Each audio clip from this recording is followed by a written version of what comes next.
BSc BCom BA ਭਾਗ ਤੀਸਰਾ ਤੇ ਵਿਦਿਆਰਥੀਓ, ਪੰਜਾਬੀ ਲਾਜ਼ਮੀ ਦੇ ਸਿਲੇਬਸ ਦੇ ਵਿੱਚ ਤੁਹਾਡੇ ਨਾਵਲ ਇਹੋ ਹਮਾਰਾ ਜੀਵਨਾ ਉਹਦੇ ਬਾਰੇ ਆਪਾਂ ਪਿਛਲੇ ਲੈਕਚਰਾਂ ਦੇ ਵਿੱਚ ਗੱਲ ਕੀਤੀ ਸੀ। ਅੱਜ ਆਪਾਂ ਉਸੇ ਗੱਲ ਨੂੰ ਅੱਗੇ ਤੋਰ ਰਹੇ ਹਾਂ। ਇਸ ਨਾਵਲ ਦੇ ਵਿੱਚ ਨਾਵਲਕਾਰਾਂ ਨੇ ਜਿਹੜਾ ਵਿਸ਼ਾ ਲਿੱਤਾ ਹੈਗਾ ਉਹ ਵਿਸ਼ਾ ਔਰਤ ਦੀ ਸਥਿਤੀ ਨੂੰ ਸਪਸ਼ਟ ਕਰਨਾ ਹੈ। ਸਮਾਜ ਦੇ ਵਿੱਚ ਔਰਤ ਦੀ ਸਥਿਤੀ ਕਿਸ ਤਰ੍ਹਾਂ ਦੀ ਹੈ, ਕਿਸ ਤਰ੍ਹਾਂ ਦੇ ਅਧਿਕਾਰ ਉਹਨੂੰ ਮਿਲੇ ਹੋਏ ਹੈ, ਜਾਂ ਕਿਸ ਤਰ੍ਹਾਂ ਮਰਦ ਪ੍ਰਧਾਨ ਸਮਾਜ ਦੇ ਵਿੱਚ ਉਹਨੂੰ ਪੀੜਿਤ ਹੋਣਾ ਪੈਂਦਾ ਹੈ, ਉਸ ਦੀ ਗੱਲ ਕਿਤੇ ਨਾ ਕਿਤੇ ਇਸ ਨਾਵਲ ਦੇ ਵਿੱਚ ਕੀਤੀ ਹੋਈ ਹੈ। ਔਰ ਪਿਛਲੇ ਜਿਹੜੇ ਚੈਪਟਰ ਸੀਗੇ ਉਹਨਾਂ ਦੇ ਵਿੱਚ, ਪਿਛਲੇ ਕਾਂਡਾਂ ਦੇ ਵਿੱਚ ਆਪਾਂ ਇਸ ਗੱਲ ਨੂੰ ਚੰਗੀ ਤਰ੍ਹਾਂ ਦੇਖ ਚੁੱਕੇ ਹਾਂ। ਭਾਨੀ ਇਸ ਨਾਵਲ ਦੀ ਕੇਂਦਰੀ ਪਾਤਰ ਹੈ ਔਰ ਭਾਨੀ ਦੇ ਆਲੇ ਦੁਆਲੇ ਸਾਰੀ ਕਹਾਣੀ ਘੁੰਮ ਰਹੀ ਹੈ। ਹੁਣ ਸਵਾਲ ਇਹ ਪੈਦਾ ਹੁੰਦਾ ਹੈ ਕਿ ਕੀ ਭਾਨੀ ਸਮਾਜ ਦੇ ਵਿੱਚ ਉਸ ਤਰ੍ਹਾਂ ਦੇ ਅਧਿਕਾਰ ਰੱਖਦੀ ਹੈ ਜਿਹੜੇ ਇੱਕ ਔਰਤ ਨੂੰ ਹੋਣੇ ਚਾਹੀਦੇ ਸੀ? ਇਹਨਾਂ ਅਧਿਕਾਰਾਂ ਦਾ ਕਾਰਜ ਖੇਤਰ ਪਰਿਵਾਰ, ਸਮਾਜ ਜਾਂ ਉਸ ਦਾ ਘਰ ਕੀ ਉਸ ਨੂੰ ਦਿੰਦਾ? ਇਹਨਾਂ ਸਵਾਲਾਂ ਬਾਰੇ ਰਾਈਟਰ ਨੇ, ਨਾਵਲਕਾਰਾਂ ਨੇ ਬੜੇ ਵਿਸਥਾਰ ਦੇ ਵਿੱਚ ਜਾ ਕੇ ਗੱਲ ਕੀਤੀ ਹੈ। ਔਰ ਔਰਤ ਜਿਹੜੀ ਹੈਗੀ ਹੈ ਉਹਦੇ ਪਿੱਛੇ ਜੇਕਰ ਮਰਦ ਖੜਾ ਹੈ ਤਾਂ ਉਸ ਦੀ ਸਮਾਜਿਕ ਹੋਂਦ ਸਥਿਰ ਹੈ, ਜੇਕਰ ਮਰਦ ਨਹੀਂ ਹੈ ਤਾਂ ਉਹਦੀ ਸਮਾਜਿਕ ਜਿਹੜੀ ਹੋਂਦ ਹੈਗੀ ਹੈ ਕਿਤੇ ਨਾ ਕਿਤੇ ਡਾਵਾਂਡੋਲ ਹੋ ਜਾਂਦੀ ਹੈ। ਇਸ ਚੈਪਟਰ ਦੇ ਵਿੱਚ ਆਪਾਂ ਇਹ ਵੀ ਦੇਖਾਂਗੇ, ਕਿਉਂਕਿ ਭਾਨੀ ਦਾ ਜਿਹੜਾ ਪਰਿਵਾਰ ਹੈ, ਪਿਛਲਾ ਪਰਿਵਾਰ, ਪੇਕਾ ਪਰਿਵਾਰ, ਉਹਦੀ ਕੋਈ ਬਹੁਤੀ ਪਹੁੰਚ ਨਹੀਂ ਹੈਗੀ। ਨਾ ਉਹਦਾ ਭਰਾ ਹੈ ਕੋਈ, ਫਾਦਰ ਜਿਹੜਾ ਉਹਦਾ ਸੀਗਾ ਬੜਾ ਬਜ਼ੁਰਗ ਹੋ ਚੁੱਕਾ ਹੈ, ਤੇ ਉਸ ਦਾ ਜਿਹੜਾ ਵਿਆਹ ਹੈਗਾ ਉਹ ਵੀ ਸਮਾਜਿਕ ਦਾਇਰੇ ਦੇ ਵਿੱਚ ਰਹਿ ਕੇ ਨਹੀਂ ਹੋਇਆ ਸੀ। ਨਰੈਣ ਉਸ ਨੂੰ ਇੱਕ ਤਰ੍ਹਾਂ ਦੇ ਨਾਲ ਲੈ ਕੇ ਆਇਆ। ਇਹ ਵੀ ਕਿਤੇ ਨਾ ਕਿਤੇ ਸਮਾਜ ਦੇ ਵਿੱਚ ਉਹਦੀ ਹੋਂਦ ਨੂੰ ਪਤਲਾ ਕਰਦਾ ਹੈ, ਉਹਦੀ ਹੋਂਦ ਨੂੰ ਕਿਤੇ ਨਾ ਕਿਤੇ ਵੱਟਾ ਲਾਉਂਦਾ ਹੈ। ਇਸੇ ਕਰਕੇ ਭਾਨੀ ਇਸ ਨਾਵਲ ਦੇ ਵਿੱਚ ਆਪਾਂ ਦੇਖ ਰਹੇ ਹਾਂ ਕਿ ਦੁਖੀ ਹੈ। ਹੁਣ ਆਪਾਂ ਇਸ ਚੈਪਟਰ ਦੀ ਪੜ੍ਹਤ ਲੈਂਦੇ ਹਾਂ। ਇਸ ਚੈਪਟਰ ਦੇ ਵਿੱਚ ਜੇ ਪਿਛਲੇ ਚੈਪਟਰਾਂ ਦੀ ਥੋੜ੍ਹੀ ਜਿਹੀ ਕਹਾਣੀ ਆਪਾਂ ਅੱਗੇ ਤੋਰੀਏ, ਪਿਛਲੇ ਚੈਪਟਰ 'ਚ ਆਪਾਂ ਦੇਖਿਆ ਸੀ ਕਿ ਭਾਨੀ ਦੀ ਇੱਜ਼ਤ ਨੂੰ ਤਕਾਉਂਦਾ ਹੈ ਜਾਗਰ, ਪਰ ਭਾਨੀ ਬੜੇ ਸੋਚ ਦੇ ਨਾਲ, ਬੜੀ ਹੀ ਨਿਡਰਤਾ ਦੇ ਨਾਲ ਉਹਦਾ ਮੁਕਾਬਲਾ ਕਰਦੀ ਹੈ ਔਰ ਉਹ ਉੱਥੋਂ ਭੱਜ ਜਾਂਦਾ ਹੈ, ਕਿਉਂਕਿ ਕਿਤੇ ਨਾ ਕਿਤੇ ਸੰਤੀ ਆ ਕੇ ਉਹਦੀ ਮਦਦ ਕਰਦੀ ਹੈ। ਸੋ ਇਸ ਤਰ੍ਹਾਂ ਦੇ ਨਾਲ ਕੀ ਹੈ ਕਿ ਜਿਹੜੀ ਨਾਵਲਕਾਰਾ ਹੈਗੀ ਉਹਦੀਆਂ ਜਿਹੜੀਆਂ ਨਾਇਕਾਂ ਜਾਂ ਕੇਂਦਰੀ ਪਾਤਰ ਹੈਗੀਆਂ, ਨਾਇਕਾਵਾਂ ਜਾਂ ਕੇਂਦਰੀ ਪਾਤਰ ਹੈਗੀਆਂ, ਉਹ ਆਪਣੇ ਕਰੈਕਟਰ ਦੇ ਨਾਲ, ਆਪਣੀ ਉਸ ਜਿਹੜੀ ਹੈਗੀ ਹੈ ਤੁਹਾਡੀ ਇੱਜ਼ਤ ਦੇ ਨਾਲ ਸਮਝੌਤਾ ਨਹੀਂ ਕਰਦੀਆਂ। ਔਰ ਇਹ ਵੀ ਇੱਥੇ ਭਾਨੀ ਵੀ ਕੋਈ ਸਮਝੌਤਾ ਨਹੀਂ ਕਰਦੀ ਔਰ ਉਹ ਸਮਾਜ ਦੇ ਵਿੱਚ ਆਪਣੀ ਹੋਂਦ ਤਲਾਸ਼ ਰਹੀ ਹੈ। ਬੇਸ਼ੱਕ ਉਹਨੂੰ ਹੋਂਦ, ਉਹਦੀ ਸਥਿਰਤਾ ਨਹੀਂ ਮਿਲਦੀ, ਫਿਰ ਵੀ ਉਹ ਕਿਤੇ ਨਾ ਕਿਤੇ ਉਹਨਾਂ ਹਾਲਾਤਾਂ ਦਾ ਮੁਕਾਬਲਾ ਕਰਦੀ ਹੈ ਜਿਹੜੇ ਹਾਲਾਤ ਉਹਦੇ ਸਾਹਮਣੇ ਪੇਸ਼ ਹੁੰਦੇ ਆ। ਅੱਜ ਦੇ ਚੈਪਟਰ ਦੇ ਵਿੱਚ ਆਪਾਂ ਦੇਖਦੇ ਹੁਣ ਕੀ ਅੱਗੇ ਕਹਾਣੀ ਤੁਰਦੀ ਹੈ। ਹੁਣ ਨਰੈਣ ਹੈ ਜਿਹੜਾ ਖੂਹ ਤੇ ਬੈਠਾ ਸ਼ਰਾਬ ਪੀ ਰਿਹਾ, ਉਹਦੇ ਜਿਹੜੇ ਜੋੜੀਦਾਰ ਹੈਗੇ ਆ ਦੋ ਨਾਲ, ਉਹਨਾਂ ਨਾਲ ਉਹ ਗੱਲਾਂ ਕਰ ਰਹੇ ਆ। ਜੋੜੀਦਾਰ ਉਹਦੇ ਉਸੇ ਤਰ੍ਹਾਂ ਦੇ ਹੈਗੇ ਆ, ਅਮਲੀ ਠਮਲੀ ਜਿਹੇ ਬੰਦੇ ਹੈਗੇ। ਉਹ ਵੀ ਅੱਜ ਖੂਹ ਉੱਤੇ ਕੋਠੇ 'ਚ ਹੀ ਚੱਲਦਿਆਂ ਨਰੈਣ ਨੇ ਬੋਤਲ ਨੂੰ ਖੇਸ ਦੇ ਵਿੱਚ ਲੁਕਾਉਂਦਿਆਂ ਦੋਨੇ ਜੋੜੀਦਾਰਾਂ ਨੂੰ ਕਿਹਾ, ਕਿਉਂ ਅੱਜ ਘਰ ਨਹੀਂ ਚੱਲਣਾ? ਉਹਦਾ ਜਿਹੜਾ ਸਾਥੀ ਬੰਤਾ ਉਹਨੂੰ ਪੁੱਛਦਾ, ਘਰ ਭਾਨੋਂ ਲੜਦੀ ਹੈ ਬਈ ਪੀਣਾ ਕਿਉਂ ਹੈ? ਉਹ ਤਾਂ ਇਹ ਅੱਗੇ ਘਰ ਭਾਨੋਂ ਲੜਦੀ ਹੈ ਬਈ ਪੀਣਾ ਕਿਉਂ ਹੈ? ਇਹ ਤਾਂ ਤੂੰ ਬਾਹਮਣੀ ਕਿੱਥੋਂ ਲੈ ਆਇਆ ਜਿਹੜੀ ਖਾਣ ਪੀਣ ਤੋਂ ਵੀ ਲੜਦੀ ਹੈ? ਹੁਣ ਦੇਖੋ, ਬੰਤਾ ਜਿਹੜਾ ਹੈਗਾ ਨਾ, ਉਹਨੂੰ ਕਿਸੇ ਨਾ ਕਿਸੇ ਢੰਗ ਦੇ ਨਾਲ ਇੱਕ ਤਰ੍ਹਾਂ ਨਾਲ ਚੱਕ ਦੇ ਰਿਹਾ। ਲੈ ਆਇਆ, ਲੈ ਆਉਣ ਨੂੰ ਕਿਹੜਾ ਕੋਈ ਪਸ਼ੂ ਹੈ? ਸਾਡੇ ਸਮਾਜ ਦੇ ਵਿੱਚ ਔਰਤ ਦੀ ਸਥਿਤੀ ਦੇਖ ਲਓ, ਕਿੱਥੋਂ ਲੈ ਆਇਆ, ਜਿਵੇਂ ਕੋਈ ਵਸਤੂ ਹੁੰਦੀ ਆ। ਉਹ ਹਰ ਇੱਕ ਡਾਇਲੋਗ ਦੇ ਵਿੱਚ ਔਰਤ ਦੀ ਸਥਿਤੀ ਸਪਸ਼ਟ ਹੋ ਰਹੀ ਹੈ, ਔਰਤ ਦੀ ਹੋਂਦ ਸਪਸ਼ਟ ਹੋ ਰਹੀ ਹੈ। ਉਸ ਨੂੰ ਲੈ ਆਇਆ, ਕਹਿੰਦਾ ਬਾਹਮਣੀ ਹੈ ਵੀ ਘਰ ਦੇ ਵਿੱਚ ਸੁੱਚਤਾ ਰੱਖਦੀ ਹੈ, ਇੱਦਾਂ ਦੀਆਂ ਗੱਲਾਂ ਉਹਨਾਂ ਕਰਦੇ ਆ। ਉਹ ਫਿਰ ਅੱਗੇ ਕੀ ਹੈ, ਊਂ ਤਾਂ ਭਾਨੋਂ ਸਿਆਣੀ ਲੱਗਦੀ ਹੈ ਬੰਤਿਆ, ਲਾਭੇ ਕੇ ਇੰਦਰ ਨੇ ਨਰੈਣ ਵੱਲ ਝਾਕ ਕੇ ਕਿਹਾ, ਲੈ ਖਾਣੋਂ ਪੀਣੋਂ ਰੋਕੂ, ਯਾਰਾਂ ਦਾ ਯਾਰ ਨਹੀਂ ਰਹਿ ਜੂ। ਯਾਰਾਂ ਬਿਨਾਂ ਕਾਹਦੀ ਜੀਵਤ ਹੁੰਦੀ ਹੈ? ਨਾਲੇ 4 ਦਿਨ ਜੱਗ ਤੇ ਆਏ ਆ, ਕੀ ਲੈ ਜਾਣਾ ਖਾਣ ਪੀਣ ਤੋਂ ਬਿਨਾ। ਬੰਤੇ ਨੇ ਦਲੀਲਾਂ ਦਿੱਤੀਆਂ, ਨਰੈਣ ਨੂੰ ਚੁੱਕ ਦੇ ਰਹੇ ਆ। ਨਰੈਣ ਕੋ ਕਹਿੰਦਾ ਚਲੋ ਤੁਹਾਡੇ ਚੁਬਾਰੇ 'ਚ ਬੈਠ ਜਾਇਆ ਕਰਾਂਗੇ, 2 ਘੜੀ ਬੈਠਣਾ ਹੀ ਹੁੰਦਾ। ਨਰੈਣ ਹੁਣ ਅਗਲੀ ਜਿਹੜੀ ਸਕੀਮ ਦੱਸਦਾ ਉਹਨੂੰ, ਕਹਿੰਦਾ ਚਲ ਤੁਹਾਡੇ ਘਰੇ ਜਾ ਕੇ ਬਹਿ ਜਨੇ ਆ ਬੰਤੇ ਕੇ ਘਰੇ। ਉਹ ਅੱਗੋਂ ਕਹਿੰਦਾ ਆਹੋ ਮੈਨੂੰ ਕਢਾਓ ਤੁਸੀਂ ਘਰੋਂ, ਦੇਖਿਆ ਨਹੀਂ ਸਾਡੇ ਬੁੜੇ ਦਾ ਖੁੰਡਾ। ਹੁਣ ਦੇਖੋ ਜਦੋਂ ਆਪਦੇ ਘਰ ਦੀ ਗੱਲ ਚੱਲਦੀ ਆ, ਉੱਥੇ ਬਹਿ ਕੇ ਨਸ਼ਾ ਕਰਾਂਗੇ, ਉੱਥੇ ਉਹ ਡਰ ਦਿਖਾਉਂਦਾ। ਨਰੈਣ ਦਾ ਜਿਹੜਾ ਘਰ ਸੀਗਾ ਅਮਲੀਆਂ ਦੇ ਲਈ ਵਿਹਲਾ ਸੀਗਾ, ਭਾਨੀ ਦੇ ਆਉਣ ਦੇ ਨਾਲ ਇਹ ਚੀਜ਼ ਰੁਕ ਗਈ। ਇਸ ਗੱਲੋਂ ਲੋਕ ਔਖੇ ਐ, ਦੁਖੀ ਐ। ਇਹ ਖਰੀ ਕਈ ਨਰੈਣ ਹੁਣੇ ਇਹ ਯਾਰਾਂ ਦਾ ਯਾਰ ਪਰਖਿਆ ਗਿਆ। ਲੱਭੇ ਕੇ ਇੰਦਰ ਨੇ ਕਿਹਾ ਮੇਰੇ ਯਾਰ ਤੂੰ ਹੁਣੇ ਹੀ ਭਾਨੋ ਤੂੰ ਇੰਨਾ ਡਰਨ ਲੱਗ ਪਿਆ। ਬੰਤੇ ਨੇ ਆਪਣੇ ਵੱਲੋਂ ਫਿਰ ਗੱਲ ਨਰੈਣ ਉੱਤੇ ਛੁੱਟੀ। ਉਹ ਤਾਂ ਠੀਕ ਹੀ ਆਂਦੀ ਐ, ਉਹ ਨਾਲੇ ਪੈਸਿਆਂ ਦੀ ਬਰਬਾਦੀ ਨਾਲੇ ਦੇਹ ਦਾ ਗਾਲਾ। ਦੇਖੋ ਹੁਣ ਕਿਤੇ ਨਾ ਕਿਤੇ ਜਦੋਂ ਆਪਾਂ ਪੱਥਰ ਦੇ ਉੱਪਰ ਵੀ ਪਾਣੀ ਪਾਉਣੇ, ਪੱਥਰ ਵੀ ਕਿਤੇ ਨਾ ਕਿਤੇ ਸਿੱਲਾ ਹੁੰਦਾ, ਟੁੱਟਦਾ। ਨਰੈਣ ਦਾ ਵੀ ਮਨ ਵੀ ਕਿਤੇ ਨਾ ਕਿਤੇ ਹੁਣ ਇਸ ਗੱਲੋਂ ਮੁੜਿਆ ਹੋਇਆ ਕਿ ਕਿਉਂ ਨਸ਼ੇ ਕਰਦਾ ਮੈਂ, ਛੱਡ ਯਾਰ ਕਮਲੀਆਂ ਗੱਲਾਂ। ਆਪਣੇ ਕੀ ਮਗਰ ਜਵਾਕ ਰੋਂਦੇ ਆ ਜਿਨ੍ਹਾਂ ਖਾਤਰ ਜੋੜੇ ਆ ਪੈਸੇ, ਜੋੜਨੇ ਆ ਪੈਸੇ, ਬਾਕੀ ਦੇਹ ਦਾ ਹੁਣ ਕੀ ਗੱਲਣਾ। ਗੱਲ ਨਹੀਂ ਸੀ ਜਿਹੜੀ ਗੱਲ ਗਲਗੀ, ਜਿਹੜੀ ਗੱਲ ਨਹੀਂ ਸੀ। ਹੁਣ ਤਾਂ ਕੋਈ ਦਿਨ ਦਾ ਮੌਜ ਮੇਲਾ ਏ। ਲੱਭੇ ਕਿ ਇੰਦਰ ਨੇ ਨਰੈਣ ਨੂੰ ਜਿਵੇਂ ਸਮਝਾਇਆ, ਪਰ ਭਾਨੋ ਤਾਂ ਅਜੇ ਬੁੜੀ ਨਹੀਂ। ਨਰੈਣ ਨੇ ਇਹ ਗੱਲ ਖਬਰ ਨਹੀਂ ਕਿਸ ਨੂੰ ਆਖੀ। ਹੁਣ ਇਸ ਨਾਵਲ ਦੀ ਕਹਾਣੀ ਇਸ ਤਰ੍ਹਾਂ ਦੇ ਨਾਲ ਆਹਿਸਤਾ ਹੌਲੀ ਹੌਲੀ ਅੱਗੇ ਵੱਧ, ਤੇ ਜਿਹੜੇ ਇਹ ਕਰੈਕਟਰ ਹੈਗੇ ਆ, ਜਿਹੜੇ ਪਾਤਰ ਪੇਸ਼ ਕੀਤੇ ਗਏ ਹੈਗੇ ਆ, ਇਹ ਇਸ ਕਹਾਣੀ ਨੂੰ ਆਪਣੀ ਗੱਲਬਾਤ ਰਾਹੀਂ ਅੱਗੇ ਤੋਰ ਰਹੇ ਆ। ਹੁਣ ਅੱਗੇ ਦੇਖੋ ਕੀ ਹੋ ਰਿਹਾ। ਇੰਨੇ ਨੂੰ ਉਹ ਖੂਹ ਉੱਤੇ ਪਹੁੰਚ ਗਏ। ਤਿੰਨਾਂ ਨੇ ਮਸਾਂ ਖੂਹ ਗੇੜ ਕੇ ਪਾਣੀ ਕੱਢਿਆ, ਉੱਥੇ ਹੀ ਬੈਠ ਕੇ ਪੀਣ ਲੱਗ ਪਏ। ਪੀਂਦੇ ਰਹੇ, ਅਮਲੀਆਂ ਵਾਲੇ ਜੜਾਂਗੇ ਛਣਦੇ ਰਹੇ। ਇੱਕ ਸੀਗੇ ਅਮਲੀ, ਉਹ ਹੁਣ ਇੱਕ ਅਮਲੀ ਦੀ ਕਹਾਣੀ ਸੁਣਾਉਂਦਾ ਵੀ ਉਹ ਅਮਲੀ ਸੀਗੇ। ਅਮਲੀ ਇਕੱਠੇ ਹੋ ਕੇ ਖੂਹ ਨੂੰ ਛਾਵੇਂ ਕਰਨ ਦੀ ਗੱਲ ਕਰਦੇ। ਇੱਕ ਕਹਾਣੀ, ਇੱਕ ਚੁਟਕਲਾ ਟਾਈਪ ਜਿਹੜਾ ਆਪਾਂ ਬਾਰ-ਬਾਰ ਬਹੁਤ ਵਾਰੀ ਸੁਣਿਆ ਕਿ ਉਹ ਕਹਿੰਦੇ ਆ ਕਿ ਚਲੋ ਆਪਾਂ ਇਹਨੂੰ ਖੂਹ ਨੂੰ ਧੁੱਪਿਆ ਇਹਨੂੰ ਛਾਵੇਂ ਲੈ ਜਾਈਏ, ਤਾਂ ਉਹਨਾਂ ਦੀ ਪੀਣਕ ਲੱਗ ਜਾਂਦੀ ਹੈ। ਜਦੋਂ ਉਹਨੂੰ ਸੂਰਜ ਢਲਦਾ ਤੇ ਉਹ ਛਾਂ ਆ ਜਾਂਦੀ, ਕਹਿੰਦੇ ਬਸ ਕਰੋ ਹੁਣ ਖੂਹ ਛਾਵੇਂ ਆ ਗਿਆ। ਇੱਦਾਂ ਦੀ ਇੱਕ ਗੱਲ ਜੀ ਸੁਣਾਉਂਦਾ ਹੈਗਾ। ਅੱਗੇ ਜਿਹੜੀ ਕਹਾਣੀ ਤੁਰਦੀ ਹੈਗੀ ਹੈ, ਖੂਹ ਨੂੰ ਛਾਂ 'ਚ ਦੇਖ ਸਾਰੇ ਅਮਲੀ ਖੁਸ਼ ਹੋ ਗਏ। ਨਰੈਣ ਨੇ ਗੱਲ ਮੁਕਾਈ ਤੇ ਫਿਰ ਤਿੰਨਾਂ ਬੋਤਲ ਵਿੱਚ ਵੱਜਦੀ ਘੁੱਟ ਮੁਕਾ ਕੇ ਬੈਠਦੇ ਹਾਜ਼ਰੇ। ਪਈਓ ਕੋਈ ਖੂਹ ਵੱਲ ਨੂੰ ਵਗਿਆ ਆ ਰਿਹਾ ਸੀ। ਇਹ ਜਾਗਰ ਆ ਰਿਹਾ ਸੀਗਾ ਭਾਨੀ ਤੋਂ। ਜਿਹੜੀ ਛੋਟ ਜੀ ਲਹਾ ਲਈ ਸੀਗੀ ਉਹਨੇ, ਭਾਨੀ ਤੋਂ ਬੇਇੱਜ਼ਤੀ ਕਰਵਾ ਲਈ ਸੀਗੀ, ਔਰ ਉਹ ਹੁਣ ਨਰੈਣ ਨੂੰ ਚੁੱਕ ਦੇਣ ਦੇ ਲਈ ਉਹਦੇ ਵੱਲ ਆ ਰਿਹਾ। ਤਿੰਨੇ ਉਸ ਵੱਲ ਪਾਸੇ ਦੇਖਣ ਲੱਗ ਪਏ। ਕਿਹੜਾ ਬਈ ਓਏ? ਮੈਂ ਆ ਬਾਈ ਜਾਗਰ, ਤੁਸੀਂ ਇੱਥੇ ਆ ਗਏ? ਮੈਂ ਘਰੇ ਭਾਲਦਾ ਤਾਂ ਆਇਆ। ਤੂੰ ਪਛੜ ਕੇ ਆਇਆ, ਅਸੀਂ ਤਾਂ ਮੁਕਾ ਵੀ ਬੈਠੇ। ਉਹ ਸ਼ਰਾਬ ਦੀ ਗੱਲ ਕਰਦੇ ਆ। ਮਕਾਉਣ ਦੇ ਮਾਰ ਗੋਲੀ, ਮੈਂ ਤਾਂ ਤੇਰੇ ਨਾਲ ਗੱਲ ਕਰਨ ਆਇਆ। ਦੱਸ ਫਿਰ। ਨਰੈਣ ਨਾਲ ਗੱਲ ਕਰ ਰਿਹਾ ਉਹ। ਇਕੱਲੇ ਨੂੰ ਦੱਸਣ ਵਾਲੀ ਹੈ, ਕੋਈ ਭਾਨੀ ਨੂੰ ਤਾਂ ਨਹੀਂ ਲੈ ਗਿਆ ਕੱਢ ਕੇ, ਹੋਰ ਕੀ ਇਕੱਲੇ ਨੂੰ ਦੱਸਣ ਵਾਲੀ ਹੈ। ਬੰਤੇ ਨੇ ਮਖੌਲ ਨਾਲ ਕੀਤਾ। ਅਸੀਂ ਆਏ ਹੋਈ ਉਹ ਆਖ ਨਰੈਣ ਜਾਗਰ ਨਾਲ ਪਿੰਡ ਵੱਲ ਨੂੰ ਤੁਰ ਪਿਆ।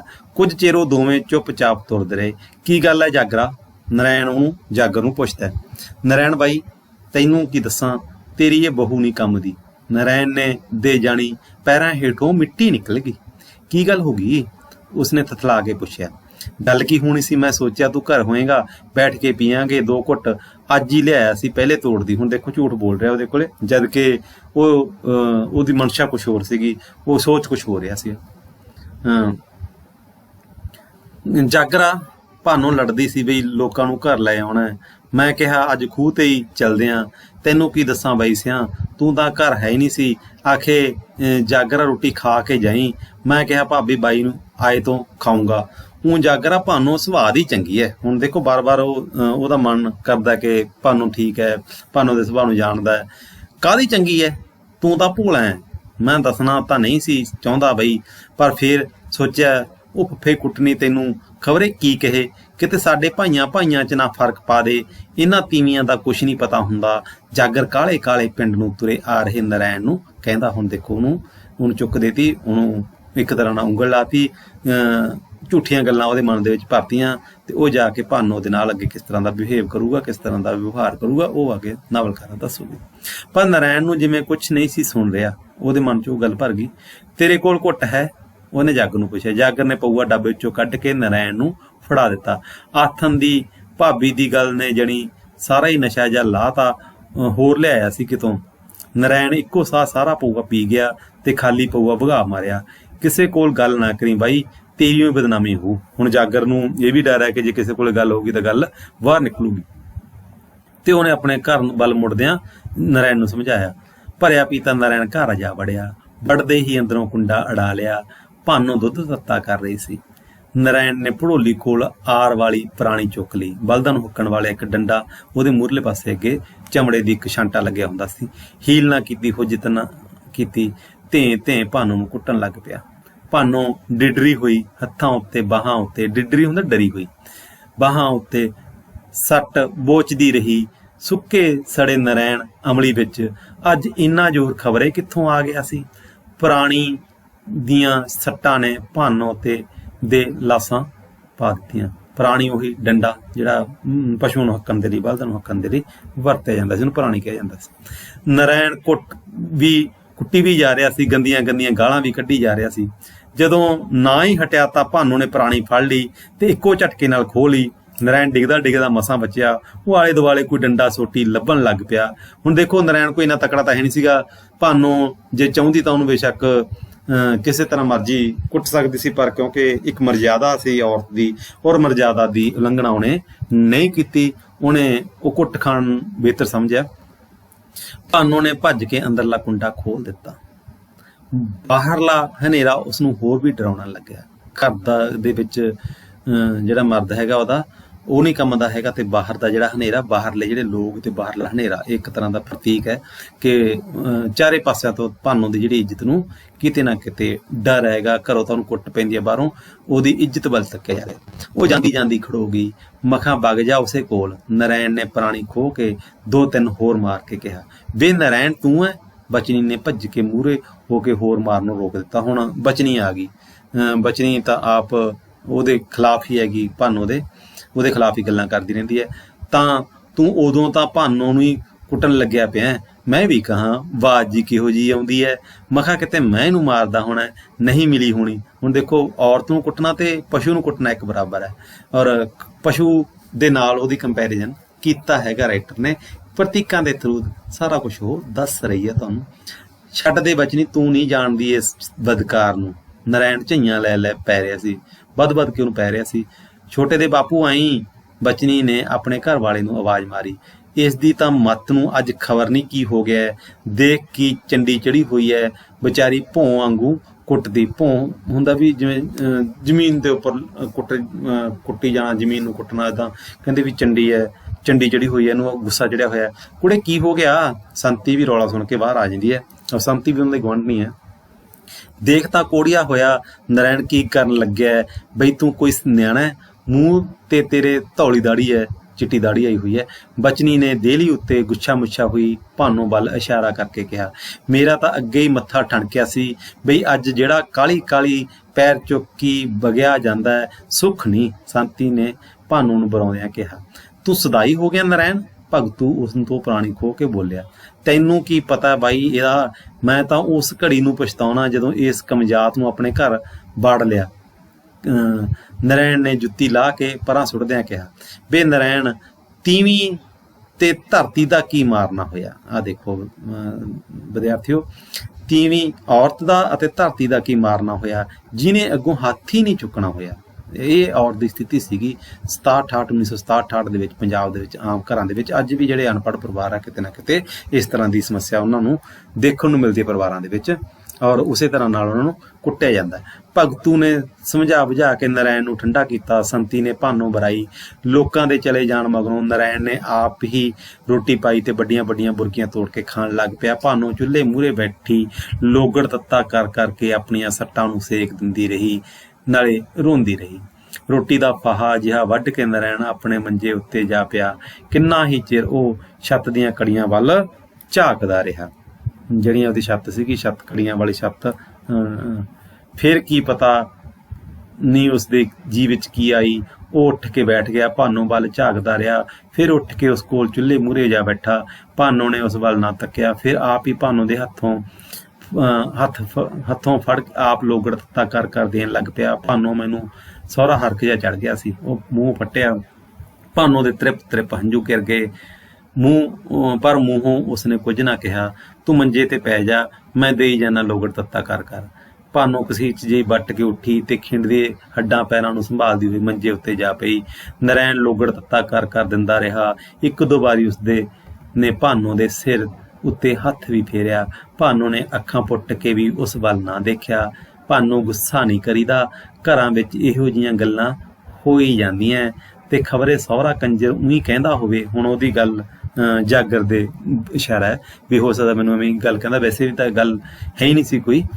ਨਰੈਣ ਨੇ ਅੱਧੀ ਗੱਲ ਭਾਨੋ ਤੇ ਬਾਕੀ ਦੀ ਅੱਧੀ ਆਪਣੇ ਆਪ ਨੂੰ ਕਹੀ। ਬਸ ਤੂੰ ਪੈ ਜਾ, ਭਾਨੋ ਨੇ ਉਸਦਾ ਹੱਥ ਪਰਾਂ ਕਰਦਿਆਂ ਕਿਹਾ। ਨਰੈਣ ਉੱਠ ਕੇ ਆਪਣੇ ਮੰਜੇ ਤੇ ਪੈ ਗਿਆ, ਪਰ ਬੜੀ ਰਾਤ ਗਈ ਤੱਕ ਉਸਨੂੰ ਅੱਖ ਨਾ ਲੱਗੀ ਉਸਦੀ। ਭਾਨੋ ਜਦੋਂ ਵੀ ਪਾਸਾ ਲੈਂਦੀ ਹੈਂ ਕਰਦੀ। ਹਾਰ ਕੇ ਨਰੈਣ ਉੱਠ ਬੈਠਾ। ਉਸਨੇ ਛਟੀਆਂ ਦੀ ਅੱਗ ਬਾਲ ਕੇ ਦੁੱਧ ਤੱਤਾ ਕੀਤਾ, ਵਿੱਚ ਘਿਓ ਦਾ ਭੂਰਾ ਪਾ ਕੇ ਭਾਨੋ ਨੂੰ ਪੀਣ ਲਈ ਕਿਹਾ। ਨਹੀਂ, ਮੇਰਾ ਜੀ ਨਹੀਂ ਕਰਦਾ, ਭਾਨੋ ਨੇ ਬਿਨਾਂ ਉਸ ਵੱਲ ਤੱਕਿਆਂ ਕਿਹਾ। ਨਹੀਂ ਵੀ ਜੀ ਕਰਦਾ, ਮੇਰੇ ਕਹੇ ਤੋਂ ਪੀ ਲੈ, ਨਰੈਣ ਨੇ ਗਲਾਸ ਅੱਗੇ ਕਰਦਿਆਂ ਕਿਹਾ। ਭਾਨੋ ਨੇ ਨਾ ਤਾਂ ਗਲਾਸ ਫੜਿਆ ਤੇ ਨਾ ਹੀ ਕੋਈ ਉੱਤਰ ਦਿੱਤਾ, ਕਿਉਂਕਿ ਉਹਦੇ ਮਨ ਦੇ ਵਿੱਚ ਗੁੱਸਾ ਸੀ। ਭਾਨੋ, ਚੱਲ ਮੈਂ ਤੇਰੇ ਪੈਰੀ ਹੱਥ ਲਾਉਣਾ, ਦੁੱਧ ਪੀ ਲੈ, ਨਰੈਣ ਨੇ ਹੱਥ ਉਸਦੇ ਪੈਰਾਂ ਵੱਲ ਲਿਜਾਂਦਿਆਂ ਕਿਹਾ। ਭਾਨੋ ਨੇ ਉੱਠ ਕੇ ਗਲਾਸ ਫੜ ਲਿਆ, ਦੋ ਘੁੱਟਾਂ ਪੀਤੀਆਂ। ਦੁੱਧ ਅੱਜ ਉਸਦੇ ਅੰਦਰ ਲੰਘਦਾ ਕਿਹੜਾ ਸੀ। ਉਹ ਫਿਰ ਰੋ ਪਈ। ਨਰੈਣ ਨੇ ਉਸਦੇ ਮੋਢਿਆਂ ਉੱਤੋਂ ਦੀ ਬਾਂਹ ਵਲ ਕੇ ਕਿਹਾ, ਨਾ ਮੇਰੀ ਡੱਡ। ਕਈ ਦਿਨਾਂ ਭਾਨੋ ਘਰੋਂ ਬਾਹਰ ਨਾ ਨਿਕਲੀ, ਨਮੋਸ਼ੀ ਦੀ ਮਾਰੀ ਬਾਹਰ ਨਾ ਨਿਕਲੀ। ਕਿਸੇ ਦੇ ਮੂੰਹ ਲੱਗਦਿਆਂ ਜਾਣੀ ਉਸਨੂੰ ਸੰਗ ਆਉਂਦੀ ਸੀ। ਬਚਨੀ ਇੱਕ ਦੋ ਵਾਰ ਉਹਦੇ ਘਰ ਆਈ, ਉਹਦੀ ਜਿਹੜੀ ਗੁਆਂਢਣ ਹੈਗੀ ਹੈ। ਹੁਣ ਅੱਗੇ ਕਹਾਣੀ ਥੋੜ੍ਹੀ ਜਿਹੀ ਬਦਲਦੀ ਹੈ।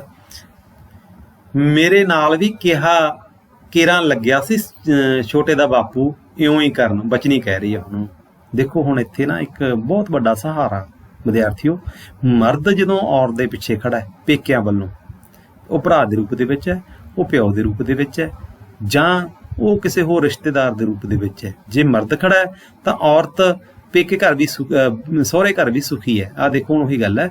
ਮੇਰੇ ਨਾਲ ਵੀ ਕੇਰਾਂ ਲੱਗਿਆ ਸੀ ਛੋਟੇ ਦਾ ਬਾਪੂ ਇਉਂ ਹੀ ਕਰਨ। ਬੁੜੀ ਜਿਉਂਦੀ ਸੀ ਉਦੋਂ ਸਾਡੀ, ਉਹਦੀ ਸੱਸ ਦੀ ਗੱਲ ਕਰਦੀ ਆ, ਭਿੱਤੀਆਂ ਦਿੰਦੀ ਸੀ। ਭਿੱਤੀਆਂ ਹੁੰਦੀਆਂ ਗੀਆਂ ਉਹਨੂੰ ਕੋਈ ਚੀਜ਼ ਸਿਖਾਉਣੀ, ਚੁਗਲੀ ਕਰਨੀ, ਚੁਗਲੀ ਦੇ ਨਾਲ ਉਹਨੂੰ ਚੁੱਕ ਦੇਣੀ ਆਪਣੇ ਪੁੱਤ ਨੂੰ ਕਿ ਵੀ ਆਪਦੀ ਵਹੁਟੀ ਨਾਲ ਲੜ, ਆਪਦੀ ਪਤਨੀ ਨਾਲ ਲੜ। ਭਿੱਤੀਆਂ ਦਿੰਦੀ ਰਿਹਾ ਕਰੇ ਤੇ ਤੀਏ ਦਿਨ ਡੰਡਾ ਲੈ ਕੇ ਇਹ ਮੇਰੇ ਦੁਆਲੇ ਹੋ ਜਾਇਆ ਕਰੇ। ਮੈਂ ਤਾਂ ਹਾਰ ਕੇ ਆਪਣੇ ਭਾਈਆਂ ਨੂੰ ਦੱਸਿਆ। ਉਹਦਨੇ ਆ ਗਏ ਤਿੰਨੋਂ, ਆਖਣ ਲੱਗੇ ਸਾਡੀ ਭੈਣ ਦਾ ਕਸੂਰ ਦੱਸ। ਫੇਰ ਤਾਂ ਜਈ ਕਰੇ ਮੂਰੇ, ਲਿਪ ਕਰੇ ਮੂਰੇ। ਕਹਿੰਦੀ ਮੁੜ ਕੇ ਅੱਜ ਹੱਥ ਚੁੱਕਦਾ, ਬਚਨੀ ਨੇ ਦੱਸਿਆ। ਹੁਣ ਉਹਦਾ ਪਰਿਵਾਰ ਤਕੜਾ ਹੈਗਾ, ਭਰਾ ਹੈਗੇ 3, ਉਹ ਆ ਕੇ ਉਹਦੇ ਪਤੀ ਦੇ ਨਾਲ ਗੱਲ ਕਰ ਗਏ ਔਰ ਮੁੜ ਕੇ ਉਹਨੇ ਉਹਦੇ ਤੇ ਹੱਥ ਨਹੀਂ ਚੁੱਕਿਆ। ਭਾਨੋ ਸੁਣ ਕੇ ਚੁੱਪ ਕਰ ਰਹੀ। ਹੁਣ ਚੁੱਪ ਇਸ ਕਰਕੇ ਕਰੀ ਵਿਦਿਆਰਥੀ ਦੇਖੋ, ਭਾਨੋ ਦਾ ਕੋਈ ਅੱਗੇ ਪਿੱਛੇ ਨਹੀਂ ਸੀਗਾ, ਨਹੀਂ ਤਾਂ ਨਰੈਣ ਵਰਗੇ ਦੀ ਕੀ ਜ਼ਰੂਰਤ ਸੀਗੀ ਕਿ ਉਹਨੂੰ ਇਸ ਤਰ੍ਹਾਂ ਨਾਲ ਕੁੱਟਦਾ, ਜਾਂ ਜਾਗਰ ਵਰਗੇ ਦੀ ਕੀ ਜ਼ਰੂਰਤ ਸੀਗੀ ਉਹਦੀ ਇੱਜ਼ਤ ਵੱਲ ਤਕਾਉਂਦਾ। ਇਹ ਚੀਜ਼ਾਂ ਸਾਰੀਆਂ ਦੱਸੀਆਂ ਗਈਆਂ ਕਿ ਸਾਡੇ ਸਮਾਜ ਦੇ ਵਿੱਚ ਕਿਤੇ ਨਾ ਕਿਤੇ ਜਿਹੜਾ ਮਰਦ ਹੈਗਾ ਨਾ, ਉਹ ਭਰਾ ਦੇ ਰੂਪ ਦੇ ਵਿੱਚ, ਬਾਪ ਦੇ ਰੂਪ ਦੇ ਵਿੱਚ, ਪੁੱਤ ਦੇ ਰੂਪ ਦੇ ਵਿੱਚ ਔਰਤ ਦੀ ਰੱਖਿਆ ਕਰਦਾ, ਪਤੀ ਦੇ ਰੂਪ ਦੇ ਵਿੱਚ। ਹੁਣ ਜਿਹੜਾ ਨਰੈਣ ਆ ਉਹ ਤਾਂ ਪਤੀ ਵਾਲੇ ਹੱਕ ਹੀ ਨਹੀਂ ਰੱਖਦਾ, ਉਹ ਤਾਂ ਉਸਦੇ ਯੋਗ ਹੀ ਹੈ ਨਹੀਂ ਪਤੀ ਬਣਨ ਦੇ। ਤੇ ਜਿਹੜਾ ਇੱਕ ਆਦਰਸ਼ਕ ਪਾਤਰ ਹੈਗਾ ਉਹ ਉਹਦੇ ਨਾਲ ਚੱਲਦਾ ਹਮੇਸ਼ਾ ਹੀ। ਔਰ ਉਹਦਾ ਜਿਹੜਾ ਪਹਿਲਾ ਪਤੀ ਸੀਗਾ ਉਹ ਹਮੇਸ਼ਾ ਹੀ ਉਹਦੇ ਨਾਲ ਚੱਲਦਾ, ਸਰਵਣ, ਔਰ ਉਹਦੇ ਮਨ ਦੇ ਵਿੱਚ ਸਰਵਣ ਵਸਿਆ ਹੋਇਆ, ਸਰਵਣ ਕਰਕੇ ਜਿਉਂ ਰਹੀ ਹੈ ਭਾਨੀ। ਹੁਣ ਭਾਨੋ ਚੁੱਪ ਕਰ ਜਾਂਦੀ ਸੁਣ ਕੇ ਗੱਲ ਕਿ ਵੀ ਉਹਦੇ ਤਾਂ ਵਿਚਾਰੀ ਦੇ ਕੋਈ ਭਰਾ ਵੀ ਹੈ ਨਹੀਂ। ਸੰਤੀ ਤਾਂ ਕੰਮ ਧੰਦੇ ਤੋਂ ਵਿਹਲੀ ਹੋ ਕੇ ਨਿੱਤੀ ਉਸਦੇ ਕੋਲ ਆ ਬੈਠਦੀ। ਹੁਣ ਸੰਤੀ ਵੀ ਆਪਦੀਆਂ ਗੱਲਾਂ ਦੱਸ ਰਹੀ। ਦੇਖੋ, ਉੱਪਰਲੀ ਗੱਲ ਬਚਨੀ ਤੇ ਕਹਾਈ ਹੈ ਕਿ ਮਰਦ ਪਿੱਛੇ ਖੜਾ ਹੈ। ਹੁਣ ਇੱਥੇ ਦੇਖੋ, ਮੈਂ ਤੈਨੂੰ ਦੱਸਾਂ ਭਾਨੋ, ਆਪਣੀ ਬੀਬੀ ਸੀਤੋ ਦਾ ਘਰ ਵਾਲਾ ਵੀ ਪਹਿਲਾਂ ਇਉਂ ਹੀ ਦਿਲਤੇ ਮਾਰਦਾ ਰਹਿੰਦਾ ਸੀ ਵੀ ਤੇਰੇ ਨਰੈਣ ਵਾਂਗੂ। ਮੈਂ ਤਾਂ ਫਿਰ ਕੋਟਲੇ ਵਾਲੇ ਸਿਆਣੇ ਤੋਂ ਤਵੀਤ ਕਰਾ ਕੇ ਦਿੱਤਾ। ਹੁਣ ਦੂਸਰਾ ਦੇਖੋ, ਔਰਤਾਂ ਵਿਚਾਰੀਆਂ ਕਿਸ ਤਰ੍ਹਾਂ ਓੜ ਪੋੜ ਕਰਦੀਆਂ। ਹੁਣ ਮਾੜਾ ਜਿਹਾ ਲੋਟ ਹੈ, ਤੂੰ ਪਾਂਦੇ ਤੋਂ ਪੁੱਛੀ ਪਵਾ ਲੈਣੀ ਸੀ। ਕਹਿੰਦੀ ਤੂੰ ਕਿਸੇ ਤੋਂ ਪੁੱਛ ਲੈ ਲਾ, ਤੂੰ ਪਾਂਦੇ ਤੋਂ ਪੁੱਛੀ ਪਵਾ ਲੈਣੀ ਸੀ। ਕੋਈ ਗਰੋਹ ਕਹਿੰਦੀ ਕੋਈ ਗੁਰੂ ਹੁੰਦਾ ਇਹ ਨਾ ਹੋਵੇ ਤੁਹਾਡੇ ਘਰ ਤੇ, ਸੰਤੀ ਭਾਨੋ ਨੂੰ ਆਖਦੀ ਹੈ। ਭਾਨੋ ਕਦੇ ਹਾਂ ਹੂੰ ਕਰ ਛੱਡਦੀ, ਕਦੇ ਚੁੱਪ ਕਰ ਜਾਂਦੀ। ਉਹਨੂੰ ਪਤਾ ਸੀ ਵੀ ਮੈਂ ਤਾਂ ਇੰਨੇ ਜੋਗੀ ਨਹੀਂ ਹੈਗੀ, ਮੇਰਾ ਅੱਗੇ ਪਿੱਛੇ ਕੌਣ ਹੈਗਾ ਜਿਹੜਾ ਇਹ ਮੇਰੇ ਤਰ੍ਹਾਂ ਇਸ ਤਰ੍ਹਾਂ ਦੀਆਂ ਜਿਹੜੀਆਂ ਮੇਰੇ ਟੂਣੇ ਟਾਮਣ ਜਾਂ ਜੋ ਵੀ ਹੈਗਾ ਉਪਾਅ ਕਰਦੇ ਮੇਰੇ ਕੋਈ। ਭਾਨੋ ਕਦੇ ਹਾਂ ਹੂੰ ਕਰ ਛੱਡਦੀ, ਕਦੇ ਚੁੱਪ ਕਰ ਰਹਿੰਦੀ। ਇੱਕ ਦਿਨ ਰੋਟੀ ਦੇਈ ਮੁੜੀ ਆਉਂਦੀ ਬਚਨੀ ਨੂੰ, ਦਿਆਲੋ ਟੱਕਰ ਗਈ। ਨੀ ਭੈਣੇ ਤੈਨੂੰ ਕੀ ਦੱਸਾਂ, ਉਦਣ ਤਾਂ ਨਰੈਣ ਵਿੱਚ ਖਬਰ ਨਹੀਂ ਕੀ ਭੂਤ ਆਇਆ ਹੋਇਆ ਸੀ। ਛੱਲੀਆਂ ਵਾਂਗੂ ਕੁੱਟੀ ਭਾਨੋ, ਛੱਲੀਆਂ ਵਾਂਗੂ ਜਦੋਂ ਛੱਲੀਆਂ ਕੱਢਦੇ ਆ ਉਹਨਾਂ ਨੂੰ ਕੁੱਟਦੇ ਸੀ, ਪਹਿਲਾਂ ਕੁੱਟ ਕੇ ਦਾਣੇ ਵੱਖਰੇ ਕਰ ਲਏ ਜਾਂਦੇ ਸੀ ਤੇ ਉਹਦਾ ਜਿਹੜਾ ਵੇਸਟੇਜ ਆ ਉਹਨੂੰ ਵੱਖਰੀ ਕਰ ਲਈ ਜਾਂਦੇ ਸੀ। ਕਹਿੰਦੇ ਵੀ ਤੈਨੂੰ ਉਹਨੂੰ ਫਸਲ ਦੀ ਤਰ੍ਹਾਂ ਕੁੱਟਿਆ, ਛੱਲੀਆਂ ਦੀ ਤਰ੍ਹਾਂ ਕੁੱਟਿਆ। ਬਚਨੀ ਘੱਗਰੇ ਦੀ ਲਾਉਣ ਨਾਲੋਂ ਅਲੇਹਾ ਲਾਉਂਦਿਆਂ ਦੱਸਿਆ। ਹੁਣ ਇੱਥੇ ਆ ਦੇਖੋ ਬੱਚੇ ਵਿਦਿਆਰਥੀਓ, ਵੈਸੇ ਤਾਂ ਇੱਕ ਸਿੰਪਲ ਵਾਕ ਹੈ, ਪਰ ਦੇਖੋ ਤੁਸੀਂ ਬਚਨੀ ਨੇ ਘੱਗਰੇ ਦੀ ਲਾਉਣ ਨਾਲੋਂ ਅਲੇਹਾ, ਘੱਗਰੇ ਦੀ ਲਾਉਣ ਬਿਲਕੁਲ ਨਿਚਲਾ ਹਿੱਸਾ ਘੱਗਰੇ ਦਾ, ਜਿਹੜਾ ਘੱਗਰੇ ਦਾ ਲਾਸਟ ਵਾਲਾ ਬਾਰਡਰ ਹੈ ਹਿੱਸਾ, ਔਰ ਜਿਹਨੂੰ ਪਹੁੰਚਿਆ ਵਾਲੀ ਜਗ੍ਹਾ ਕਹਿ ਦਿੰਦੇ ਆਪਾਂ, ਲਾਉਣ ਨਾਲੋਂ ਅਲੇਹਾ। ਅਲੇਹਾ ਜਿਹੜਾ ਹੁੰਦਾ ਹੈਗਾ ਮਾਰੂ ਬਾਣਾ ਦੇ ਵਿੱਚ ਅੱਗੇ ਕੰਡੇ ਹੁੰਦੇ ਸੀਗੇ, ਲੇਹਾ ਹੁੰਦਾ ਸੀਗਾ, ਉਹਦੇ ਨਾਲ ਚੁੰਬੜ ਜਾਂਦਾ ਸੀਗਾ। ਨਹੀਂ ਚੰਗਾ ਇਹੋ ਜਿਹੀਆਂ ਨਾਲ ਇਹੋ ਜਿਹੀ ਹੋਣੀ ਚਾਹੀਦੀ ਹੈ, ਪਰ ਉਹ ਵੀ ਕੁਸਕੀ ਨਹੀਂ ਸ਼ੇਰ ਦੀ ਬੱਚੀ। ਆਪਣਾ ਕਸੂਰ ਹੋਵੇ ਤਾਂ ਕੁਸਕਿਆ ਜਾਂਦਾ ਨਹੀਂ, ਇਹ ਨਹੀਂ ਹੁੰਦਾ। ਇਹ ਤਾਂ ਰੱਬ ਨੂੰ ਹੀ ਪਤਾ, ਆਪਾਂ ਕਾਹਨੂੰ ਭਾਰ ਤੋਲੀਏ। ਹੁਣ ਜਿਹੜੀ ਦਿਆਲੋ ਤੇ ਬਚਨੀ ਗੱਲਾਂ ਕਰਦੀਆਂ, ਦਿਆਲੋ ਭੰਨੀ ਦੇ ਖਿਲਾਫ ਹੀ ਗੱਲਾਂ ਕਰ ਰਹੀ ਹੈ। ਰੱਬ ਨੂੰ ਤਾਂ ਹੁਣ ਇਹੋ ਜਿਹੀਆਂ ਨੇ ਖੀਸੇ ਵਿੱਚ ਪਾਇਆ ਹੁੰਦਾ। ਮੈਂ ਆਖਦੀ ਸੀ ਨਾ ਤੈਨੂੰ ਵੀ ਇਸ ਤੀਵੀਂ ਦੇ ਲੱਛਣ ਚੰਗੇ ਨਹੀਂ, ਐਵੇਂ ਤਾਂ ਨਹੀਂ ਕਿਸੇ ਦਾ ਆਦਮੀ ਕੁੱਟਣ ਲੱਗ ਜਾਂਦਾ। ਹੁਣ ਸਾਰੀਆਂ ਜਿਹੜੀਆਂ ਅਲਾਮਤਾਂ ਹੈਗੀਆਂ ਜਿਹੜੀਆਂ ਉਹਦੇ ਤੇ ਦੂਸ਼ਣ ਲਾਉਂਦੀ ਹੈ, ਸਾਰੇ ਦੂਸ਼ਣ ਅਸਲ ਦੇ ਵਿੱਚ ਖੁਦ ਦਿਆਲੋ ਦੇ ਵਿੱਚ ਹੈਗੇ ਹੈ ਸਾਰੇ ਦੋਸ਼। ਪਰ ਬੇਬੇ ਸੰਤੀ ਤਾਂ ਆਖਦੀ ਸੀ ਤੁਹਾਡਾ ਜਾਗਰ ਜਾ ਵੜਿਆ ਸੀ। ਹਾਂ ਸੁਣ ਲੀਆਂ ਤੂੰ ਬੇਬੇ ਸੰਤੀ ਦੀਆਂ ਜਬਲੀਆਂ। ਹੁਣ ਬੇਬੇ ਸੰਤੀ ਨੂੰ ਵੀ ਉਹ ਗਲਤ ਕਹਿੰਦੀ ਹੈ, ਬੇਬੇ ਸੰਤੀ ਦੀਆਂ ਜਬਲੀਆਂ। ਨਾਲੇ ਜੇ ਜਾ ਵੀ ਵੜਿਆ ਸੀ ਤਾਂ ਬਿਨਾਂ ਬੁਲਾਏ ਤਾਂ ਨਹੀਂ ਵਗ ਗਿਆ ਹੋਣਾ, ਹੋਰ ਕਿਸੇ ਦੇ ਨਹੀਂ ਜਾ ਵੜਿਆ। ਇਹੋ ਜਿਹੀਆਂ ਨੂੰ ਬਥੇਰੇ ਤੜੇ ਲਾਉਣੇ ਆਉਂਦੇ ਨੇ, ਪਰ ਇਉਂ ਆਖ ਕੇ ਕੀ ਹੁਣ ਚੰਗੀ ਬਣ ਜੂਗੀ ਉਦਲੀ ਕਿਸੇ ਥਾਂ ਦੀ। ਹੁਣ ਦੇਖੋ ਫਿਰ ਵੀ ਉਹ ਮਰਦ ਦੇ ਪੱਖ ਦੀ ਗੱਲ ਕਰਦੀ ਹੈ, ਹਾਲਾਂਕਿ ਜੇਕਰ ਉਹ ਸੁਚੇਤ ਹੋਵੇ ਤਾਂ ਔਰਤ ਦੇ ਨਜ਼ਰੀਏ ਤੋਂ ਗੱਲ ਕਰੇ ਤਾਂ ਬਿਲਕੁਲ ਭਾਨੀ ਕਰੈਕਟਰ ਦੀ ਬਹੁਤ ਉੱਚੀ ਸੋਚੀ ਹੈ। ਸਾਰਾ ਕਸੂਰ ਹੀ ਜਾਗਰ ਦਾ ਸੀਗਾ, ਪਰ ਕਿਉਂਕਿ ਇੱਥੇ ਔਰਤ ਨੂੰ ਆਪਣੇ ਹੱਕਾਂ ਦੇ ਬਾਰੇ ਸੁਚੇਤ ਨਹੀਂ ਹੈਗੀ, ਇਸ ਕਰਕੇ ਔਰਤ ਹੀ ਔਰਤ ਦੀ ਦੁਸ਼ਮਣ ਬਣੀ ਖੜੀ ਹੈ ਕਿਤੇ ਨਾ ਕਿਤੇ।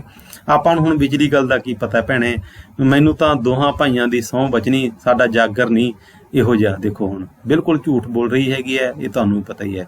ਜਾਣਦੇ ਦਿਆਲੋ ਅੱਜ ਕੱਲ੍ਹ ਕਿਸੇ ਦੇ ਜੀ ਦਾ ਕੁਛ ਨਹੀਂ ਪਤਾ ਹੁੰਦਾ।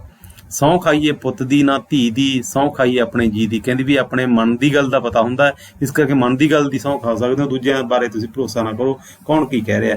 ਲੈ ਬਚਨੀ ਮੈਂ ਜਾਗਰ ਨੂੰ ਹੁਣ ਕਿਤੇ ਭੁੱਲੀ ਹੋਈਆਂ, 5ਵਾਂ ਵਰ੍ਹਾ ਜਾਂਦਾ ਮੇਰੇ ਮੁਕਲਾਵੇ ਨੂੰ। ਵਿਚਾਰਾ ਸੱਤਿਆਮਾਨ ਕਦੇ ਅੱਖ ਉੱਚੀ ਕਰਕੇ ਨਹੀਂ ਝਾਕਿਆ। ਪਤਾ ਹੈਗਾ ਪਿੰਡ ਨੂੰ, ਸਾਰੇ ਨੂੰ, ਸਾਰੇ ਲੋਕਾਂ ਨੂੰ ਪਤਾ ਹੈਗਾ, ਪਰ ਫਿਰ ਵੀ ਉਹ ਆਪਣੇ ਆਪ ਨੂੰ ਸਚਿਆਰਾ ਸਮਝ ਰਹੀ ਹੈ। ਨਹੀਂ ਜੇ ਝਾਕ ਵੀ ਲਊ ਤਾਂ ਕਿਹੜਾ ਲੂਲਾਂ ਲਾ ਲਊ। ਬਚਨੀ ਹੱਸ ਕੇ ਕਿਹਾ ਤੇ ਧੱਫਾ ਮਾਰਦਿਆਂ ਕਿਹਾ। ਬਿਨਾਂ ਗੱਲ ਨੂੰ ਸਮਝਿਆ ਦਿਆਲੋ ਵੀ ਹੱਸਣ ਲੱਗ ਪਈ। ਦਰਵਾਜ਼ੇ ਵਿੱਚ ਬੰਦੇ ਬੈਠੇ ਦੇਖ ਦੋਨਾਂ ਨੇ ਘੁੰਡ ਕੱਢ ਲਿਆ। ਅੱਗੇ ਨਾ ਔਰਤਾਂ ਜਦੋਂ ਪਿੰਡ ਦੇ ਵਿੱਚ ਜਾਂਦੀਆਂ ਸੀਗੀਆਂ ਤੇ ਮਰਦਾਂ ਨੂੰ ਦੇਖ ਕੇ ਉਹ ਆਪਣਾ ਘੁੰਡ ਕੱਢ ਲੈਂਦੀਆਂ ਸੀ, ਮੂੰਹ ਢੱਕ ਲੈਂਦੀਆਂ ਸੀਗੀਆਂ। ਵਰਤਮਾਨ ਯੁੱਗ ਦੇ ਵਿੱਚ ਇਸ ਤਰ੍ਹਾਂ ਦੀ ਪਰੰਪਰਾ ਕੋਈ ਨਹੀਂ ਰਹੀ।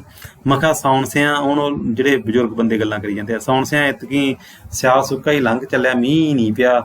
ਦਰਵਾਜ਼ੇ ਬੈਠੇ ਰੱਸਾ ਵੱਟ ਰਹੇ ਇੱਕ ਬੁੱਢੇ ਨੇ ਸੁੱਕੇ ਅੰਬਰ ਵੱਲ ਝਾਕਦੇ ਚਿਲਮ ਪੀਂਦੇ ਸੌਣ ਸਿਉ ਨੂੰ ਕਿਹਾ। ਅੱਗੇ ਚਲਮਾ ਆਮ ਹੀ ਪੀ ਲੈਂਦੇ ਸੀ ਲੋਕ। ਰੱਬ ਮੀਂਹ ਕੀ ਪਾਵੇ ਵਿਸਨਿਆ, ਦੁਨੀਆ ਤੇ ਪਾਪ ਹੀ ਬਾਹਲੇ ਵੱਧ ਗਏ। ਕਲਯੁਗ ਹੈ ਸੌਣ ਸਿਆਂ, ਕਲਯੁਗ ਸਿਆਣਿਆਂ ਦੀਆਂ ਕਥੀਆਂ ਗੱਲਾਂ ਆਲੀਆਂ ਤਾਂ ਨਹੀਂ ਜਾਂਦੀਆਂ। ਦੇਖ ਲੈ ਰੁਪਈਏ ਸਿਰ ਹੋ ਗਿਆ ਅੰਨ। ਰੁਪਈਏ ਵੀ ਤਾਂ ਅੱਜ ਕੱਲ੍ਹ ਸਹੁਰੇ ਕਾਗਜ਼ਾਂ ਦੇ ਹੀ ਨੇ। ਕਾਗਜ਼ ਵੀ ਕਹਿੰਦੇ ਨੇ ਪਹਿਲਾਂ ਅੰਗਰੇਜ਼ ਵਲੈਤੋਂ ਲੈ ਕੇ ਆਇਆ ਸੀ, ਇੱਥੇ ਨਹੀਂ ਸੀ ਬਣਾਉਂਦੇ ਵੀ ਕਿਤੇ ਇਹ ਨਾ ਬਣਾਉਣਾ ਸਿੱਖ ਲੈਣ। ਹੁਣ ਇਹ ਆਜ਼ਾਦੀ ਮਿਲੀ ਸੀ ਤਾਜੀ 15-18 ਸਾਲ ਹੋਏ ਸੀ ਜਦੋਂ ਨਾਵਲ ਲਿਖਿਆ ਗਿਆ, ਉਦੋਂ ਦੀਆਂ ਕਹਾਣੀਆਂ। ਉਦੋਂ ਲੋਕਾਂ ਨੂੰ ਕਿਤੇ ਨਾ ਕਿਤੇ ਅੰਗਰੇਜ਼ਾਂ ਦੀ ਯਾਦ ਆਉਂਦੀ ਸੀਗੀ, ਅੰਗਰੇਜ਼ਾਂ ਦਾ ਰਾਜ ਉਹਨਾਂ ਲੋਕਾਂ ਨੇ ਦੇਖਿਆ ਸੀ। ਅੱਜ ਕੱਲ੍ਹ ਤਾਂ ਹੁਣ ਲੋਕ ਭੁੱਲ ਚੁੱਕੇ ਸਾਰੀਆਂ ਚੀਜ਼ਾਂ। ਬਾਰੇ ਜਾਈਏ ਅੰਗਰੇਜ਼ਾਂ ਦੀਆਂ ਅਕਲਾਂ ਦੇ ਬਿਜਲੀ ਵੀ ਕਹਿੰਦੇ ਆ ਉਸੇ ਨੇ ਹੀ ਬਣਾਈ ਸੀ। ਕਹਿੰਦੇ ਨੇ ਮਹਾਭਾਰਤ ਦੇ ਵੇਲੇ ਅਰਜਨ ਹੋਰਾਂ ਨੇ ਵੀ ਅਗਨਬਾਣ ਬਣਾਉਣਾ ਖਾਤਰ ਬਿਜਲੀ ਬੱਦਲਾਂ ਚੋਂ ਹੇਠਾਂ ਲਾਹੀ ਸੀ। ਪਿੱਛੋਂ ਏਡਾ ਤਾਕਤ ਵਾਲਾ ਕੋਈ ਰਿਹਾ ਨਾ ਤੇ ਇਹ ਮੁੜ ਗਈ। ਇਹ ਮਾਮੇ ਭਾਣਜੇ ਤੇ ਜ਼ਰੂਰ ਡਿੱਗਦੀ ਹੈ ਜੇ ਇਕੱਠੇ ਥਿਆ ਜਾਣ। ਕ੍ਰਿਸ਼ਨ ਦੇ ਮਾਮੇ ਨੇ ਪੱਥਰ ਉੱਤੇ ਪਟਕਿਆ ਸੀ ਨਾ ਇਸ ਨੂੰ। ਹੁਣ ਪੁਰਾਣੀਆਂ ਮਿਥਿਹਾਸਕ ਗੱਲਾਂ ਦੱਸ ਰਿਹਾ, ਮਿੱਥਾਂ ਦੱਸ ਰਿਹਾ, ਉਹਦੇ ਬਾਰੇ ਗੱਲਾਂ ਹੋ ਰਹੀਆਂ। ਰੱਬ ਦੀਆਂ ਰੱਬ ਜਾਣੇ ਖਬਰੇ ਸਭ ਬਣਾਈਆਂ ਹੋਈਆਂ ਹੀ ਗੱਲਾਂ ਨੇ। ਆਖ ਵਿਸ਼ਨੇ ਨੇ चिलम दा बड़ा सारा सूटा लिया ते मुड़ के सौन सिਉਂ ਵੱਲ कर ਦਿੱਤੀ। इस तरह ਨਾਲ ਉਹ छोटे मोटे नशे करी ਜਾਂਦੇ, तंबाकू पी ਜਾਂਦੇ। सो विद्यार्थियों इस चैप्टर ਦੇ ਵਿੱਚ ਕੀ ਹੈ कि इस अंक ਦੇ ਵਿੱਚ, इस कांड ਦੇ ਵਿੱਚ ਲੇਖਕਾਂ ਨੇ, ਨਾਵਲਕਾਰਾਂ ਨੇ बड़े ही स्पष्ट रूप ਦੇ ਵਿੱਚ बड़े ਵਧੀਆ ਢੰਗ ਦੇ ਨਾਲ ਇੱਕ ਗੱਲ ਨੂੰ ਸਪਸ਼ਟ ਕਰਤਾ ਕਿ ਜਿਹੜੀ ਔਰਤ ਹੈਗੀ ਆ, ਔਰਤ ਮਰਦ ਦੇ ਰਹਿਮੋ ਕਰਮ ਤੇ ਹੈਗੀ ਹੈ। ਬਚਨੀ ਤੇ ਦਿਆਲੋ ਘਰਾਂ ਦੇ ਵਿੱਚ ਰਹਿੰਦੀਆਂ, ਉਹਨਾਂ ਦੇ ਭਰਾ ਪਿੱਛੇ ਤਕੜੇ ਹੈਗੇ ਆ, ਉਹਨਾਂ ਦੇ ਪੇਕੇ ਤਕੜੇ ਹੈਗੇ ਆ, ਇਸ ਕਰਕੇ ਉਹ ਬਸ ਰਹੀਆਂ। ਪਰ ਜਿਹੜੀ ਭਾਨੀ ਹੈ ਉਹ ਇਸੇ ਕਰਕੇ ਵਿਚਾਰੀ ਦੁਖੀ ਹੈ, ਉਹਦਾ ਪਿੱਛੇ ਕੋਈ ਨਹੀਂ ਹੈਗਾ, ਅੱਗੇ ਕੋਈ ਨਹੀਂ ਹੈਗਾ। ਦਿਲ ਜਿਹੜਾ ਉਹਦਾ ਪਤੀ ਹੈਗਾ ਆਪਣਾ ਨਰੈਣ, ਉਹ ਵੀ ਕਿਸੇ ਕੰਮ ਦਾ ਨਹੀਂ ਹੈਗਾ, ਔਰ ਉਹ ਆਪਣੇ ਦੋਸਤਾਂ ਦੇ ਕਹਿਣ ਤੇ ਉਹਨੂੰ ਕੁੱਟਦਾ ਹੈ, ਮਾਰਦਾ ਹੈ, ਔਰ ਵਿਚਾਰੀ ਅੱਗੋਂ ਇੱਕ ਵਾਰੀ ਵੀ ਸੀ ਨਹੀਂ ਕਹਿੰਦੀ। ਅਸਲ ਦੇ ਵਿੱਚ ਔਰਤ ਦੀ ਜਿਹੜੀ ਸਮਾਜਿਕ ਹਾਲਤ ਹੈਗੀ ਹੈ, ਵਰਤਮਾਨ ਸਮੇਂ ਦੇ ਵਿੱਚ ਵੀ ਬਹੁਤ ਸਾਰੇ ਪਿੰਡਾਂ ਦੇ ਵਿੱਚ, ਬਹੁਤ ਸਾਰੇ ਘਰਾਂ ਦੇ ਵਿੱਚ ਇਸ ਤਰ੍ਹਾਂ ਦੀ ਹਾਲਤ ਔਰਤ ਦੀ ਦੇਖੀ ਜਾਂਦੀ ਹੈ। ਪਰ ਪਹਿਲਾਂ ਇਹ ਹਾਲਤ ਜਿਸ ਤਰ੍ਹਾਂ ਦੀ ਭਾਨੀ ਦੀ ਹਾਲਤ ਹੈਗੀ ਹੈ, ਇਸ ਤਰ੍ਹਾਂ ਦੀ ਹਾਲਤ ਆਮ ਤੌਰ ਦੇ ਉੱਪਰ ਪਰਿਵਾਰਾਂ ਦੇ ਵਿੱਚ ਮਿਲ ਜਾਂਦੀ ਸੀਗੀ, ਔਰ ਔਰਤਾਂ ਨੂੰ ਇਸੇ ਤਰ੍ਹਾਂ ਨਾਲ ਹੀ ਕੁੱਟ ਦਿੱਤਾ ਜਾਂਦਾ ਸੀਗਾ। ਮਰਦ ਨੂੰ ਕੁੱਟ ਦਿੰਦੇ ਸੀਗੇ, ਘਰ ਵਾਲੇ ਉਹਨੂੰ ਕੁੱਟ ਦਿੰਦੇ ਸੀਗੇ, ਔਰ ਇਸ ਤਰ੍ਹਾਂ ਦੀਆਂ ਜਿਹੜੀਆਂ ਘਟਨਾਵਾਂ ਅਕਸਰ ਪਿੰਡਾਂ ਦੇ ਵਿੱਚ ਵਾਪਰਦੀਆਂ ਸੀਗੀਆਂ। ਔਰਤ ਨੂੰ ਆਪਣੇ ਹੱਕਾਂ ਦਾ ਨਹੀਂ ਪਤਾ ਸੀਗਾ। ਹੌਲੀ ਹੌਲੀ ਔਰਤ ਆਪਣੇ ਹੱਕਾਂ ਪ੍ਰਤੀ ਸੁਚੇਤ ਹੋ ਗਈ, ਔਰ ਇਸ ਚੀਜ਼ ਤੋਂ ਉੱਪਰ ਉੱਠ ਖੜੀ ਹੈ। ਵਰਤਮਾਨ ਯੁੱਗ ਦੇ ਵਿੱਚ ਇਸ ਤਰ੍ਹਾਂ ਦੀਆਂ ਘਟਨਾਵਾਂ ਬਹੁਤ ਘੱਟ ਨੇ ਹੈਗੀਆਂ, ਤੇ ਉਮੀਦ ਹੈਗਾ ਕਿ ਜਿਹੜੇ ਜਿਸ ਤਰ੍ਹਾਂ ਦਾ ਸਾਹਿਤ ਸਿਰਜਿਆ ਗਿਆ ਹੈ, ਉਹ ਸਾਹਿਤ ਨੂੰ ਪੜ੍ਹ ਕੇ ਆਉਣ ਵਾਲੇ ਸਮੇਂ ਦੇ ਵਿੱਚ ਸਾਡੇ ਸਮਾਜ ਦੇ ਵਿੱਚ ਕਿਤੇ ਨਾ ਕਿਤੇ ਬਦਲਾਵ ਆਉਂਦੇ ਆ। ਜਿਹੜੀ ਨਾਰੀਵਾਦੀ ਵਿਚਾਰਧਾਰਾ ਸੀਗੀ ਯੂਰਪ ਦੇ ਵਿੱਚ, ਉਹ ਸੁਚੇਤ ਰੂਪ ਦੇ ਵਿੱਚ ਚੱਲੀ ਸੀਗੀ, ਉਸੇ ਕਰਕੇ ਔਰਤ ਆਪਣੇ ਹੱਕਾਂ ਦੇ ਪ੍ਰਤੀ ਸੁਚੇਤ ਹੋ ਗਈ ਸੀ, ਤੇ ਇਸ ਦਾ ਕਿਤੇ ਨਾ ਕਿਤੇ ਸਾਡੇ ਸਾਹਿਤ ਦੇ ਵਿੱਚ ਵੀ ਜ਼ਿਕਰ ਹੋਣ ਲੱਗ ਪਿਆ ਸੀ। ਉਹ ਜ਼ਿਕਰ ਇਸ ਨਾਵਲ ਦੇ ਵਿੱਚ ਵੀ ਹੋ ਰਿਹਾ ਹੈ, ਔਰ ਭਾਨੋ ਨੂੰ ਦੱਸਿਆ ਜਾ ਰਿਹਾ ਕਿ ਕਿਸ ਤਰ੍ਹਾਂ ਉਹ ਆਪਣੇ ਹੱਕਾਂ ਦੇ ਪ੍ਰਤੀ ਸੁਚੇਤ ਨਹੀਂ ਸੀਗੀ, ਜਾਂ ਉਹਨੂੰ ਜੋ ਸਜ਼ਾ ਮਿਲ ਰਹੀ ਸੀ ਸਮਾਜ ਵੱਲੋਂ ਉਹਨੂੰ ਉਹ ਝੱਲ ਰਹੀ ਸੀਗੀ, ਔਰ ਉਹ ਸਜ਼ਾ ਦੇ ਪ੍ਰਤੀ ਸੰਗਠਿਤ ਰੂਪ ਦੇ ਵਿੱਚ ਲੜ ਨਹੀਂ ਰਹੀ ਸੀ। ਔਰਤ ਤਾਂ ਆਪ ਵਿੱਚ ਦੀ ਲੜੀ ਜਾਂਦੀਆਂ। ਬਚਨੀ ਹੋਈ ਇਸ ਨਾਵਲ ਦੇ ਵਿੱਚ, ਜਾਂ ਇਸ ਨਾਵਲ ਦੀ ਜਿਹੜੀ ਦਿਆਲੋ ਪਾਤਰ ਹੈਗੀ, ਉਹ ਤਾਂ ਭਾਨੀ ਦੇ ਖਿਲਾਫ ਹੀ ਗੱਲਾਂ ਕਰਦੀ ਹਮੇਸ਼ਾ ਹੀ। ਸੰਤੀ ਥੋੜ੍ਹਾ ਬਹੁਤਾ ਉਹਦੇ ਨਾਲ ਕਰਦੀ ਹੈਗੀ ਹੈ, ਕਿਤੇ ਨਾ ਕਿਤੇ ਆ ਕੇ ਗੱਲਬਾਤ ਕਰਕੇ ਉਹਦੇ ਨਾਲ ਸਿੰਪਥੀ ਵੀ ਜ਼ਾਹਰ ਕਰਦੀ ਹੈ। ਸੋ ਵਿਦਿਆਰਥੀਓ ਇਸ ਚੈਪਟਰ ਨੂੰ ਧਿਆਨ ਨਾਲ ਪੜ੍ਹ ਲਿਓ। ਆਉਣ ਵਾਲੇ ਦਿਨਾਂ ਦੇ ਵਿੱਚ ਆਪਾਂ ਅਗਲੇ ਚੈਪਟਰਾਂ ਦੀ ਗੱਲ ਕਰਾਂਗੇ, ਅਗਲੇ ਖੰਡਾਂ ਦੀ ਗੱਲ ਕਰਾਂਗੇ। ਅੱਜ ਦਾ ਗੱਲ ਆਪਾਂ ਇੱਥੇ ਹੀ ਖਤਮ ਕਰਦੇ ਹਾਂ।